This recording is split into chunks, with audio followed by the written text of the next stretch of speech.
Frères et sœurs dans le Seigneur soit avec vous et avec votre esprit. Aujourd'hui, nous célébrons le 25e dimanche du temps ordinaire de l'année liturgique B. Les dimanches passés, comme nous l'avons entendu, c'était le 24e dimanche du temps ordinaire. C'était Pierre qui, au nom de tous, professait que Jésus est le Messie.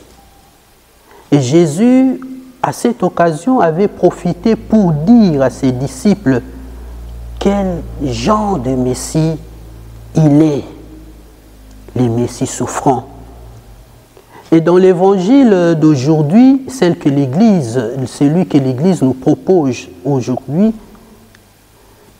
il continue ces mêmes enseignements en disant que le Messie allait souffrir. Et c'est pour la deuxième fois. Chose étonnante, il me semble que ces discours n'étaient pas la préoccupation des disciples. Ils ne voulaient pas attendre ces discours-là. Ce qui retenait plus leur attention, c'était autre chose.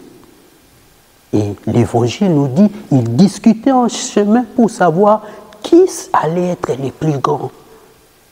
Autrement dit, qui doit être le premier parmi eux? Qui doit commander les autres? Qui doit prendre la première place? C'était ça, leur préoccupation. Cette préoccupation, frères et sœurs, loin d'être la préoccupation même de Dieu, est pourtant l'occasion pour Jésus de le ramener à la raison sur le chemin de la conversion. Et le Christ disait, si quelqu'un veut être le premier, qu'il soit les derniers de tous et les serviteurs de tous. Frères et sœurs, il me semble que ces paroles de Jésus viennent renverser toute idée préconçue que nous avons de la grandeur. Pour les Christ, la véritable grandeur se trouve dans les services.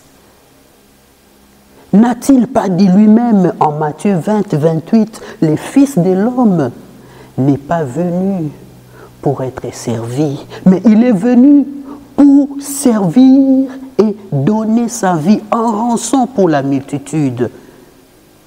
Oui, frères et sœurs bien-aimés, dans l'Église de Jésus, la grandeur se retrouve dans les services.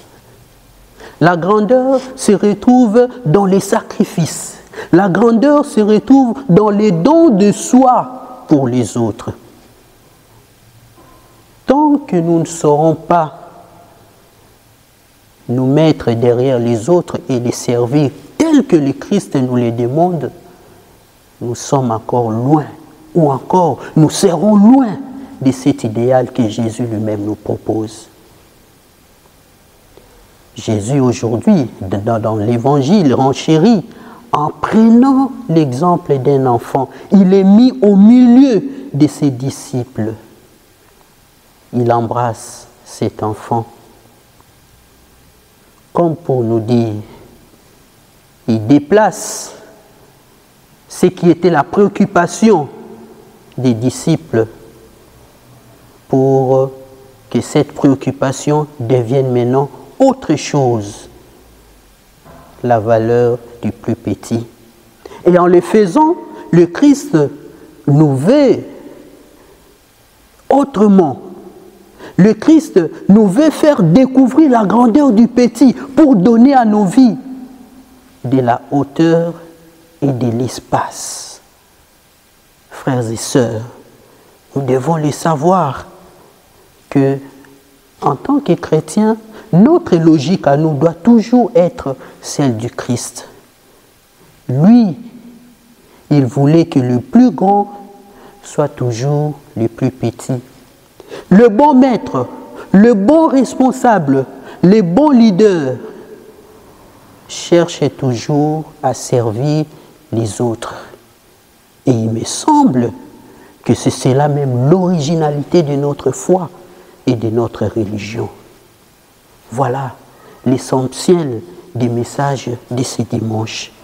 Prions, frères et sœurs, que Dieu fasse grandir en nous cette conscience, que nous soyons façonnés par l'esprit du service les uns envers les autres, cet esprit qui caractérise la véritable grandeur d'après l'évangile que nous avons écouté. Le Seigneur soit avec vous.